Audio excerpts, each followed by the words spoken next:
Uranus and Neptune, जिसको अरुण और वरुण भी कहते हैं। Uranus is the 7th planet and Neptune is the last planet from the sun.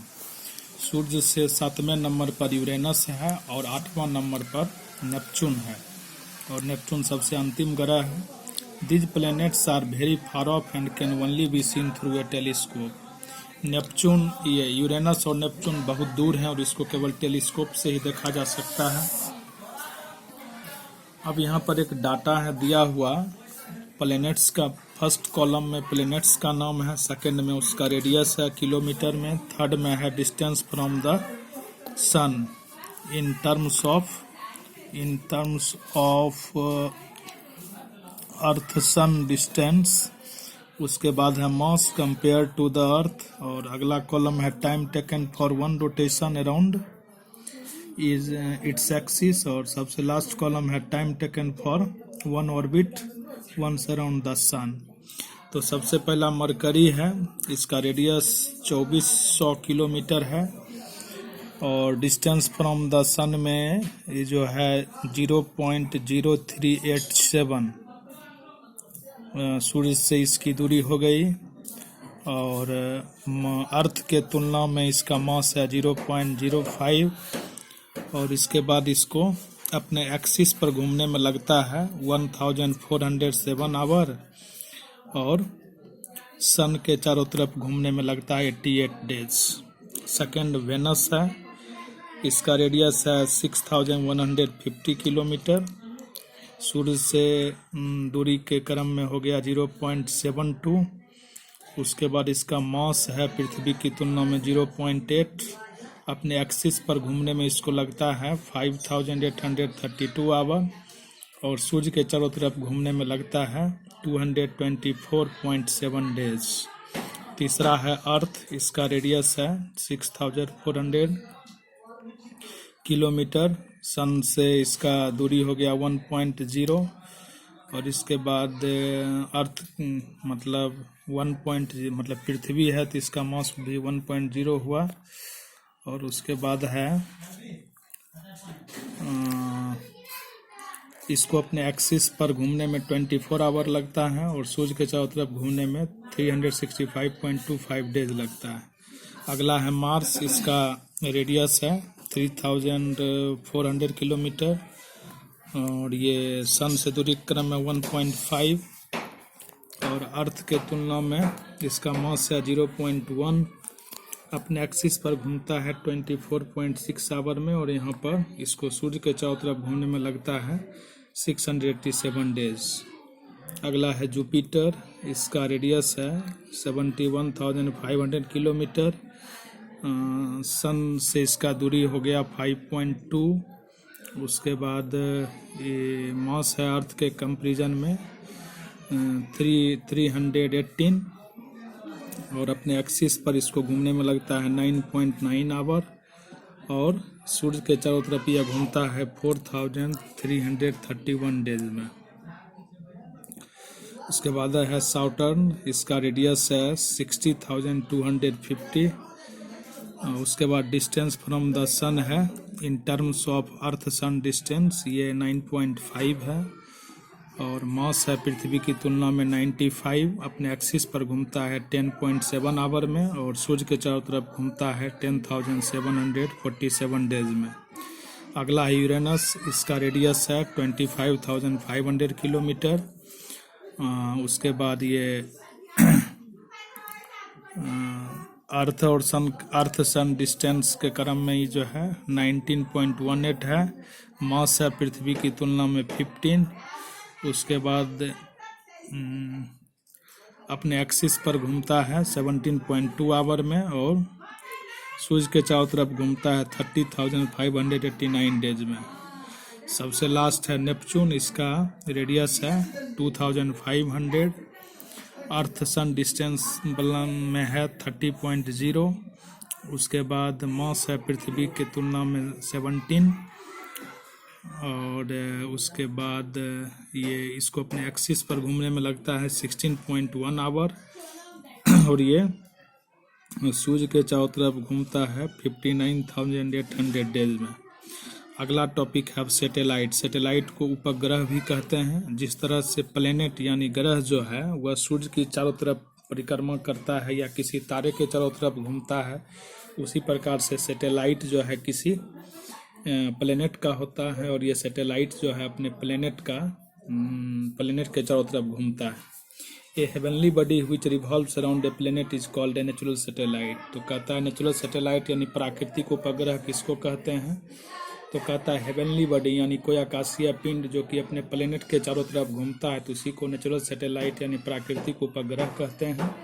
Satellite and planets have no light of their own. ना तो planet को अपना लाइट होता है, उसी प्रकार से सैटेलाइट को भी अपना लाइट नहीं होता है। They shine by reflecting the light of the sun. ये सूर्य के प्रकाश को परावर्तित करके चमकते हैं। The gravitational force of attraction between the planet and its satellite keeps the satellite revolving around the planet. Planet और सैटेलाइट के बीच में गुरुत्वाकर्षण बल होता है जो इसको प्लेनेट्स को छोड़कर जाने नहीं देता है, और यह प्लेनेट्स के चारों तरफ घूमता रहता है। अब एक टिटबिट है, Pluto is the only planet whose orbit cuts through that of the other planet the Neptune. कहता है प्लूटो एकमात्र ग्रह है हुज ऑर्बिट कट थ्रू, जिसके ऑर्बिट को काटा जाता था किसके द्वारा, दूसरे प्लेनेट के द्वारा, नेपच्यून के द्वारा। In fact due to this reason, वास्तव में इसी कारण से Pluto is sometimes closer to the earth as compared to Neptune. इसी के कारण प्लूटो जो है कभी कभी नेपच्यून की तुलना में नेपच्यून की तुलना में अर्थ के ज़्यादा समीप हो जाता है।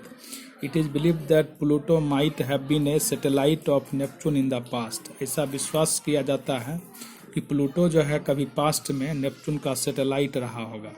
According to new definition of planets, मतलब ग्रह के नए परिभाषा के अनुसार, एडॉप्टेड बाय द IAU एक संस्था है जो कि प्लैनेट का नया डिफिनीशन स्वीकार किया। उसके अनुसार ए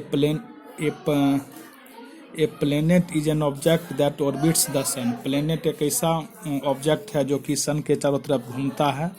forms itself into a sphere by its own gravitational field, और वो अपना एक form itself into a sphere, मतलब वो अपना एक स्फीयर बनाता है by its own gravitational field, अपने गुरुत्वाकर्षण क्षेत्र के कारण।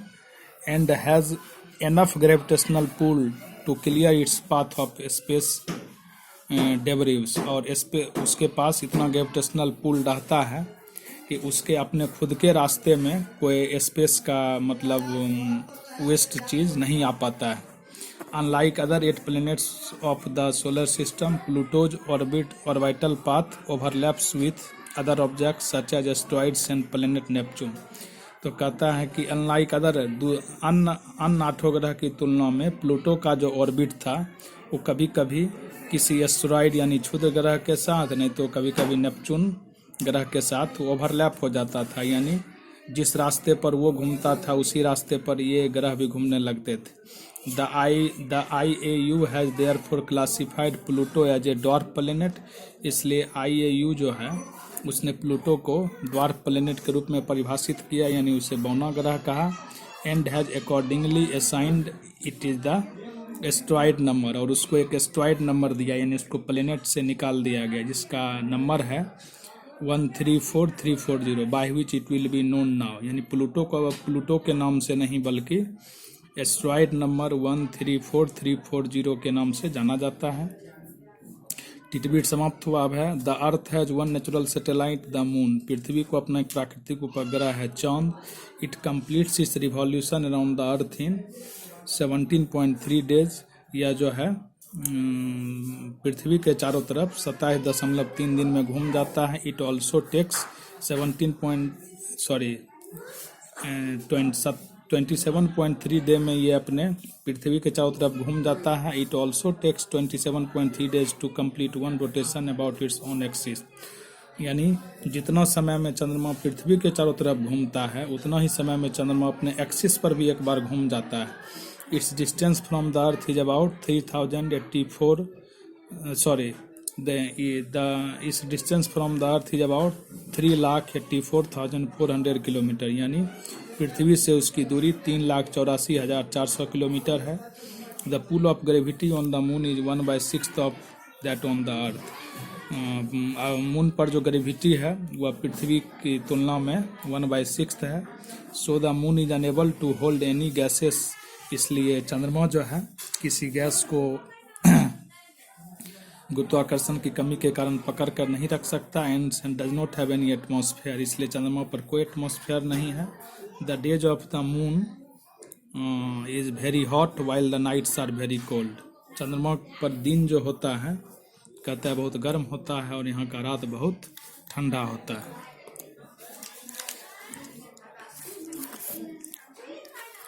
अब आगे है Mercury and Venus have no moon. Mercury और वेनस को अपना कोई चंद्रमा नहीं है। While Jupiter, Saturn and Uranus have about, Jupiter के पास 67, सैटर्न के पास 62 और यूरेनस के पास 27 मून्स हैं। अब है आर्टिफिशियल सैटेलाइट। आर्टिफिशियल सैटेलाइट कृत्रिम उपग्रह को कहते हैं, यानी जो प्राकृतिक नहीं है, इसको मनुष्य बना के भेजता है। ए मैनमेड स्पेसक्राफ्ट और वाइटिंग ए प्लेनेट और a moon is called a artificial satellite. कहता है आदमी द्वारा बनाया गया कोई स्पेसक्राफ्ट जो किसी प्लेनेट के चारों तरफ घूमता है या किसी मून के चारों तरफ घूमता है, उसी को आर्टिफिशियल सैटेलाइट यानी कृत्रिम उपग्रह कहते हैं। The first artificial satellite Sputnik first was sent up by Russia in 1957। दुनिया का सबसे पहला कृत्रिम उपग्रह जिसका नाम स्पुतनिक 1 था, रूस के द्वारा 1957 में भेजा गया। India sent its first satellite Aryabhata on 19 April 1975। Bharat जो है अपना पहला उपग्रह 19 अप्रैल 1975 को भेजा जिसका नाम आर्यभट्ट था। Today a number of countries individuals companies have successfully sent their satellites around the earth. आज जो है बहुत सारे देश, बहुत सारे पर्टिकुलर संस्था और बहुत सारी कंपनी जो है सफलतापूर्वक बहुत सारे सैटेलाइट को पृथ्वी के चारों तरफ परिक्रमा करने के लिए भेज चुका है। Satellite is located at great height. Satellite बहुत बड़ी ऊंचाई पर स्थित होता है। The signals transmitted by it can reach over a wide range of area on the अर्थ। इसके द्वारा जो सिग्नल भेजा जाता है वह पृथ्वी के बहुत बड़े क्षेत्र पर फैल जाता है। यूजेज ऑफ सैटेलाइट्स, यानी उपग्रह के क्या यूज हैं। Satellites have been launched for various purposes, यानी कृत्रिम सैटेलाइट यानी आर्टिफिशियल सैटेलाइट जो है उसको बहुत सारे उद्देश्यों की पूर्ति के लिए भेजा जाता है। दी जा रहा है उसमें बहुत सारे उद्देश्य इस प्रकार हैं। Number first, weather forecasting. Weather forecasting का अर्थ हुआ मौसम का पूर्वानुमान के लिए। This can be use to forecast weather, यानी आर्टिफिशियल सैटेलाइट की मदद से हम मौसम का पूर्वानुमान बताने में सक्षम होते हैं।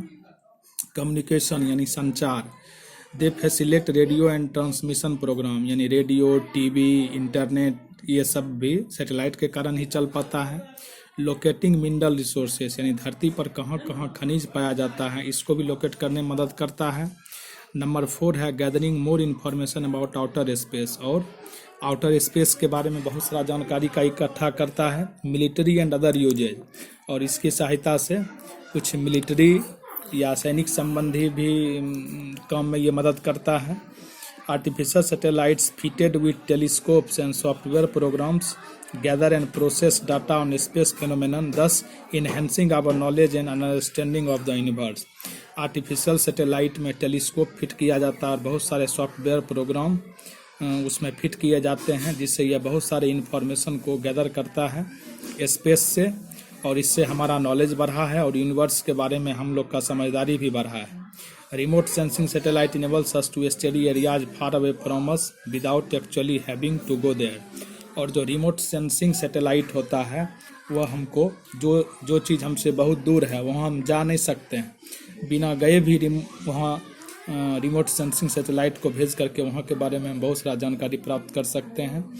कंडक्टिंग साइंटिफिक एक्सपेरिमेंट, और बहुत सारे वैज्ञानिक प्रयोगों को करने में भी यह सैटेलाइट मदद करता है। अगला टॉपिक है asteroids.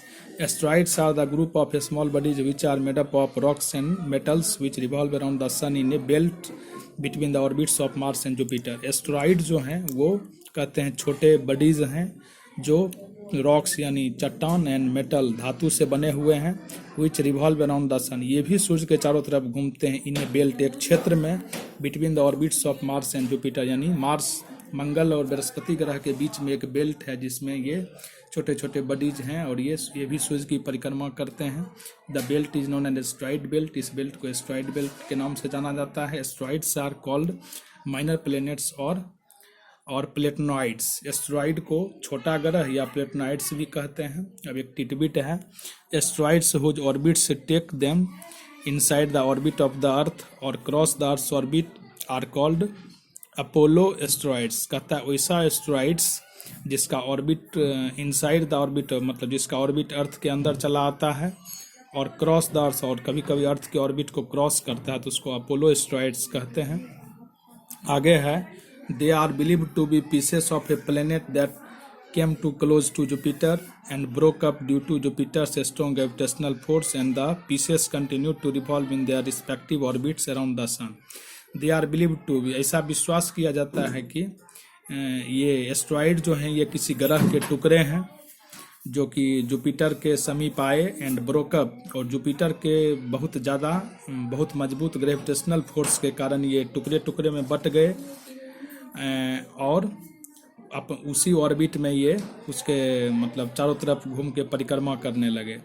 Asteroid can measure a few metre to 100 of kilometre. Asteroid जो होता है वह कुछ मीटर का भी हो सकता है और कई किलोमीटर बड़ा भी उसका डायमीटर हो सकता है। सम एस्ट्रॉइड्स इवन हैज मून, और कुछ एस्ट्रॉइड्स के पास अपना चंद्रमा भी है। एक और टिटबिट है, Ceres the first asteroid to be discovered. जो सबसे पहला एस्ट्रॉइड डिस्कवर किया गया, खोजा गया, उसका नाम सेरस है। इज ऑल्सो द लार्जेस्ट, मतलब यह सिर्फ पहला ही खोजा गया एस्ट्रॉइड नहीं है बल्कि सभी एस्ट्रॉइड में सबसे बड़ा है।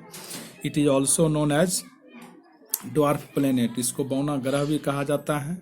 It measures about 940 kilometre across. इसका जो डायमीटर होगा लगभग 940 किलोमीटर के आसपास है।